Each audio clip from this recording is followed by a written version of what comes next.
Am I the asshole for telling someone at a party that their comment was offensive and causing a scene? So I, 29M, and here's what happened. I was at Dorian's apartment, which is also my friend Sloane's roommate, over the weekend. We had about 20 people there, mostly friends from work and college. The party was going well, with beer and snacks flowing freely.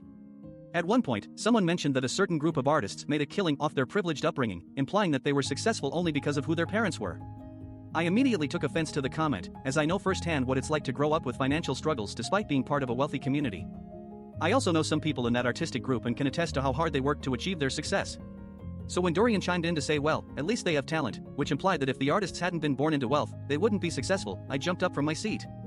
You're not helping, I said, trying to keep my tone level but firm.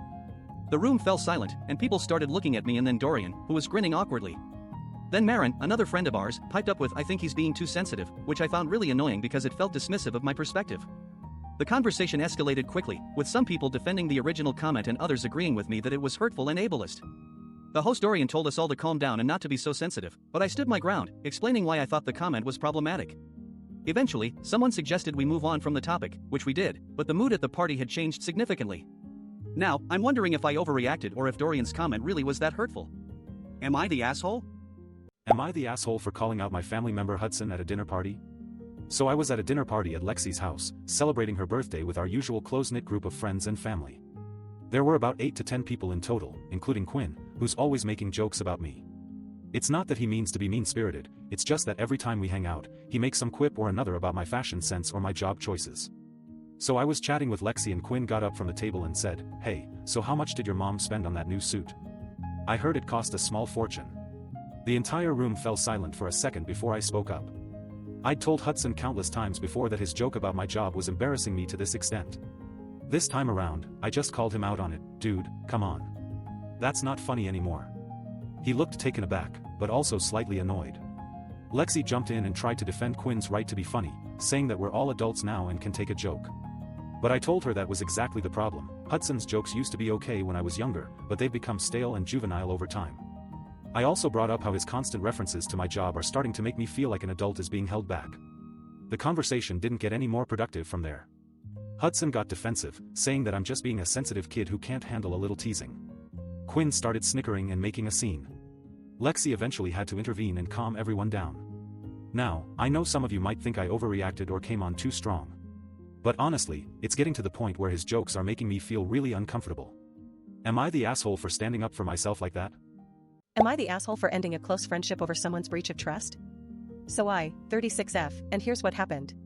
Yara and I have been friends since college, despite us coming from different social circles. We've always been open with each other, sharing our deepest secrets and confidences. One day, while we were out shopping at a local store, Cruz told me about his new girlfriend Wilder and how he had just moved in with her after only 3 months of dating. I was taken aback. Cruz has never been one for commitment, and I couldn't fathom why he would jump into something so serious. I trusted Yara to have my back on this, though. We discussed our concerns about Cruz's relationship multiple times before, and she had promised to keep me in the loop if anything changed. But when I confronted her about it a few days later, she brushed off my questions with a casual "oh, he's just being cautious," and told me not to worry about it. I was hurt, not just because of Cruz's potential emotional manipulation, but also because Yara wasn't taking our conversation seriously enough. Fast forward a few weeks, and Yara tells me that Wilder has now moved into Cruz's apartment, and they're talking about getting engaged. At this point, I'd already started to notice some red flags in their relationship, the way they seemed to be always together, even when it was inconvenient, the constant need for reassurance from each other, and the fact that Wilder seemed to be fixing Cruz's issues with his family. It all added up to a big picture of codependency. When I expressed my concerns to Yara, she got defensive, telling me I was being paranoid and that I wasn't understanding the complexity of their relationship. She also mentioned that Cruz had told her that I was being crazy for questioning his commitment to Wilder. That's when I realized that Yara had chosen her loyalty to Cruz over our friendship. Am I the asshole? Am I the asshole for finally cutting off lending money to my family member Cruz after years of never paying me back? So I, 31M, and here's what happened. For as long as I can remember, I've been a good Samaritan when it comes to helping out my family members financially. My sister Nadia was always the first one who came to mind whenever she needed cash. I lent her thousands of dollars over the years to cover various expenses like car repairs, medical bills, and even moving costs. However, the problem is that I never got paid back. At all. It's not just a few $100, we're talking about 5-figure sums. Cruz was always a bit more tricky to deal with. He'd ask me for loans to fund his business ventures or pay off debts, but whenever I asked him when he'd be able to pay me back, he'd promise that this time would be different. But it never was.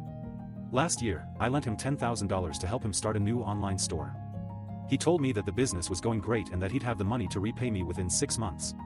6 months came and went, and not a single cent has been sent my way. The final straw was when Cruz asked me for another loan of $5,000 to cover some unexpected expenses. When I politely told him that I couldn't keep lending money to someone who never paid me back, he got defensive and accused me of being heartless. He said that I'm just trying to hold on to my money and that I should be willing to help out family. But what really pushed me over the edge was when Nadia jumped into the conversation and told me that I was being selfish for not lending him more money. I've had enough. It's time for me to take a stand and set some boundaries with my family members. If they want financial help, they'll have to start making payments or showing some signs of debt repayment before I lend them another dime. I'm done being taken advantage of. Am I the asshole?